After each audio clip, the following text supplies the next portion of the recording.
निश्चित तौर पर पहले भी दोनों ही यात्राएं, हनुमान जी की यात्रा थी और नगर की यात्रा थी। अब की बार हम सब ने प्रयास किया कि देवी मंदिर अति प्राचीन है, इस प्राचीनतम को आगे रखने के लिए हम सब ने माता रानी की तलहटी पर एक होकर ये यात्रा निकाली है। यात्रा आगे जाकर 2 भागों में बढ़ जाएगी ताकि पूरे नगर को इसमें कवर किया जाए। आप देखेंगे सैकड़ों स्टॉल खाने पीने के 56 व्यंजनों के यहाँ पे लगाए जाएंगे और इसके बाद कोई गोलगप्पे का स्टॉल लगा रहा है, कोई मालपुए का स्टॉल लगा रहा है, कोई डोसे का स्टॉल लगा रहा है, कोई छोले भटूरे बांट रहा है, कोई पूरी सब्जी बांट रहा है, कोई छोले बांट रहा है, छोले कुलचे बांट रहा है। इस तरीके से हमने विभिन्न प्रकार की योजनाएं रखी हैं।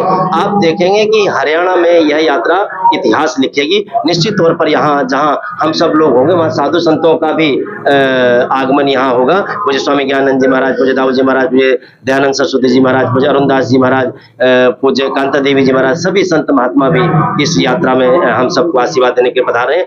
अतुलित होगा, अटूट भंडारा होगा, मनोहारिक दृश्य इस नगर को देखने को मिलेगा और सभी संस्थाएं एकजुट होकर इस पर एकता का परिचय देकर हनुमान जी के बैनर के नीचे चलेगी। बड़ा खुशी का विषय है कि इस बार आने वाले 2 अप्रैल को श्री हनुमान जन्मोत्सव हम बड़ी धूमधाम से पूरा शहर की धार्मिक एवं सामाजिक संस्थाएं मिलकर मनाने जा रही है।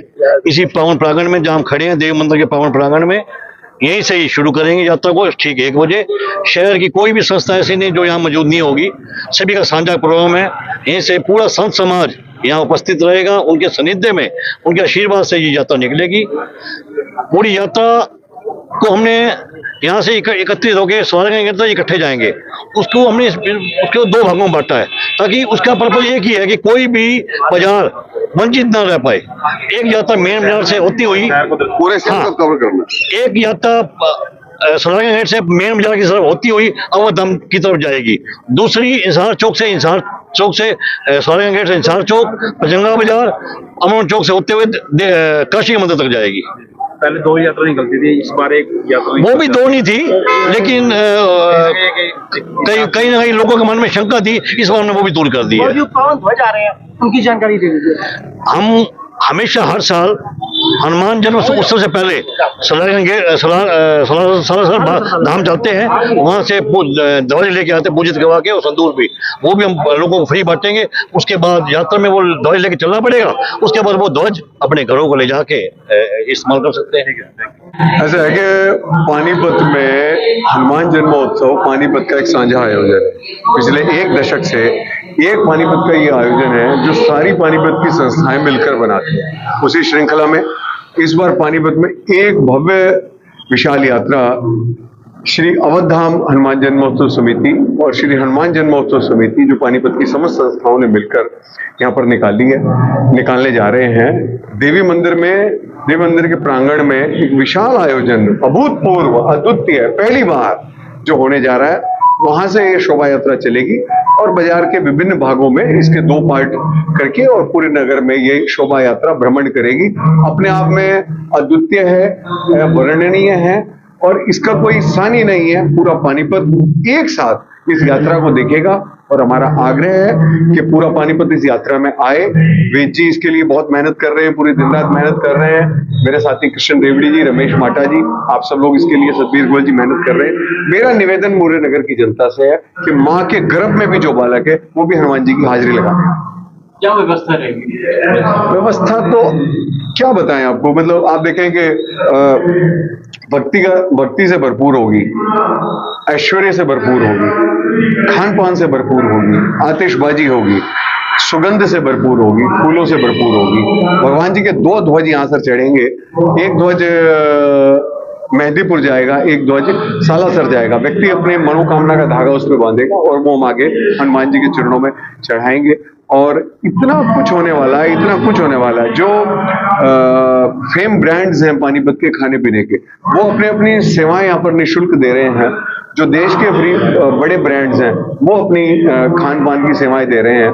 हर व्यक्ति को 56 भोग की व्यवस्था, अलग अलग 56 भोग से मतलब कि मिठाई से नहीं है, अलग अलग तरह के स्टॉल्स यहाँ देवी मंदिर में लगने जा रहे हैं। और सारे पूरे पानीपत में अभूतपूर्व यात्रा होने जा रही है। समय समय पर हम मीडिया साथियों का सहयोग लेके आने वाले 20 दिनों में करेंगे। पूरे नगर से निवेदन है कि 2 अप्रैल को अपने आप को रिजर्व रखें, हनुमान जी के लिए करें।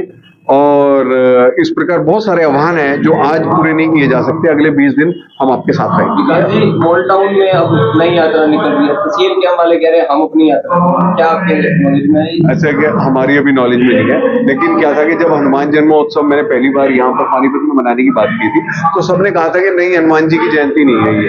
तो अवध धाम के महाराज जी ने, दाऊजी महाराज ने कहा था उसकी प्राचीन करके ये होनी चाहिए। 1947 में देश आजाद हुआ था और उससे पहले से हनुमान जयंती मननी चाहिए थी पानीपत में। क्यों नहीं मनी, हम तो इसको देखते सोचे आज घर घर में हनुमान जयंती मने, और हम ऐसा प्रयास भी करेंगे कि कोई ऐसी भी बात हो कि घर घर में जयंती बने।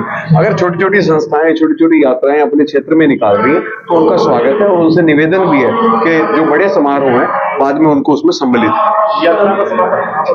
यात्रा के 2 समापन होंगे और पिछले कई वर्षों की तरह अवध धाम में हनुमान जी की कथा होती है, वहां पर एक यात्रा पहुंचेगी और एक यात्रा सरोली रोड पे काशीगिरी मंदिर पहुंचेगी। 2 यात्रा।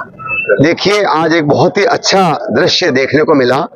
लास्ट विगत इस वर्ष की यात्रा एक जगह से शुरुआत हो, उसके लिए 3-4 बैठकों में शामिल होने का मेरे को मौका मिला और यही प्रस्ताव था कि जब सनातन एक है, हमारा धर्म एक है, पानीपत का इतिहास एक है, तो क्यों नहीं एक पानीपत की पवित्र भूमि माँ देवी मंदिर के वहां से यात्रा प्रारंभ हो और एक रूप में यहाँ से निकले और फिर अपने अपने सिस्टम से आगे चलती रहे। एक विशाल रूप से सारे बाजार के सभी लोग इसका लाभ लें, ऐसा आज एक पूरा सामूहिक रूप से अवध धाम समिति की तरफ से भी और हनुमान जयंती महोत्सव समिति दोनों ने मिलकर के एक जो साझा आयोजन जो देवी मंदिर प्रांगण में 15 से 20 हजार लोगों की व्यवस्था यहाँ उस दिन 2 अप्रैल को यहाँ रखी गई है, जिसमें विभिन्न प्रकार की स्टॉल लगा करके सभी लोग यहाँ इकट्ठे होंगे और एक विशाल रूप में एक ध्वजा को लेकर के और हजारों की संख्या में मंगल कलश यात्रा आगे आगे चलती रहेगी।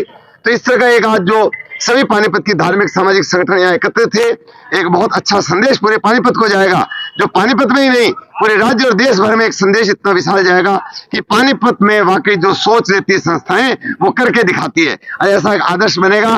तो इसी के साथ सभी से मैं आह्वान करता हूँ और अनुरोध करता हूँ कि 2 अप्रैल 2026 के दिन पूरी पानीपत के सारे सामाजिक, धार्मिक, व्यापारिक, शैक्षणिक संगठन मिल करके इस काम को इतना सुंदर बनाए, जो पूरा पानीपत शहर का जो पहले आयोजन होते रहे उनको भी रिकॉर्ड तोड़ के आगे बढ़ जाए। ये जिस प्रकार हर वर्ष पानीपत ऐतिहासिक नगरी के अंदर हनुमान जन्मोत्सव के अवसर पर एक विशाल शोभा यात्रा का आयोजन किया जाता रहा है और इसी श्रृंखला में इस वर्ष 2 मार्च को दोपहर 1 बजे स्थानीय देवी मंदिर के पावन प्रांगण से इस यात्रा का शुभारंभ होगा, जिसकी अगुवाई महामंडलेश्वर प्रातः स्मरणीय गीता मनीषी स्वामी ज्ञानानंद जी महाराज करेंगे और उनके साथ साथ बहुत से महामंडलेश्वर और संत समाज भी इस शोभा यात्रा की अगुवाई करेंगे और मेरे पानीपत शहर की समस्त धार्मिक संस्थाएं एवं संगठन और जो शैक्षणिक संस्थाएं हैं और जो सामाजिक संस्थाएं हैं, यह सब भी इस यात्रा के अंदर अपना सहयोग प्रदान करेंगे। और विशेष रूप से इस यात्रा के अंदर 2 ध्वज निकलेंगे, जिसमें प्रत्येक जो हनुमान भक्त है अपना कलावा बांधेंगे और अपनी मनोकामना को पूर्ण करने का संकल्प वो लेंगे और उन ध्वज को एक मेहंदीपुर बालाजी और एक हनुमान सालासर बालाजी पर वहां पर वो ध्वज को पहुंचाया जाएगा। मेरे पानीपत की समस्त जनता से अनुरोध है कि अधिक से अधिक संख्या में वो इस हनुमान जयंती शोभा यात्रा के अवसर पर परिवार सहित और मित्रों सहित सम्मिलित हों और अपने आप को पुण्य का भागी बनाएं।